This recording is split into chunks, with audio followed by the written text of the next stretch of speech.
তো প্রিয় ভাই বোনেরা, আমি লিমন ইসলাম এসে বললাম আরো একটা নতুন ভিডিও নিয়ে। আজকের ভিডিওটা ছিল আমাদের কোঠাবাড়ি চকে খিচুড়ি রান্না করার। আমরা আসলে মাঝে মাঝে এই জায়গাটায় যাই, গান টান গাই এবং অনেক মজা টজা করি। আজকে হঠাৎ করে প্ল্যানিং হলো যে আমরা এখানে খিচুড়ি রান্না করব। তাই ভাই ব্রাদার সবাই মিলে চলে গেলাম খিচুড়ি রান্না করতে। চুলা বানাইতে অনেক ঝামেলার পোহাইতে হয়েছে আমাদের, কারণ এখানে রাস্তার ইটের রাস্তা, তো ইটের রাস্তার ভিতরে আমরা এক পাশে চুলা বানিয়ে তারপর রান্না করছি সবাই মিলে।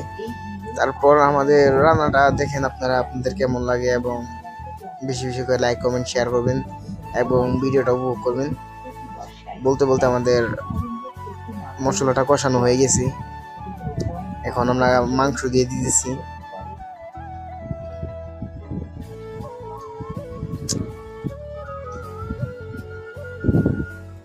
আসলে চকের মাঝখানে আমরা কখনো কিছু করে রান্না বান্না করা হয় নাই, এই প্রথমেই আমরা করছি এবং ইতিমধ্যে আমাদের মাংসটা কষানো শেষ হয়ে গেছে।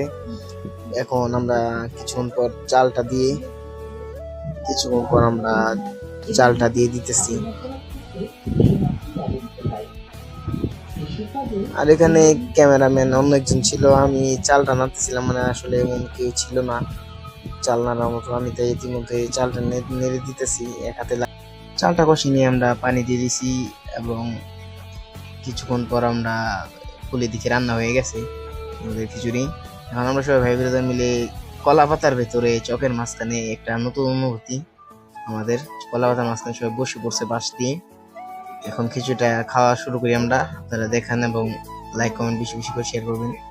আর ওখানে আমি তো হাই দিয়ে দিলাম আপনাদের সবাইকে। এখানে সব বন্ধু বান্ধব আছে, কিছু ভাইয়ারা আছে।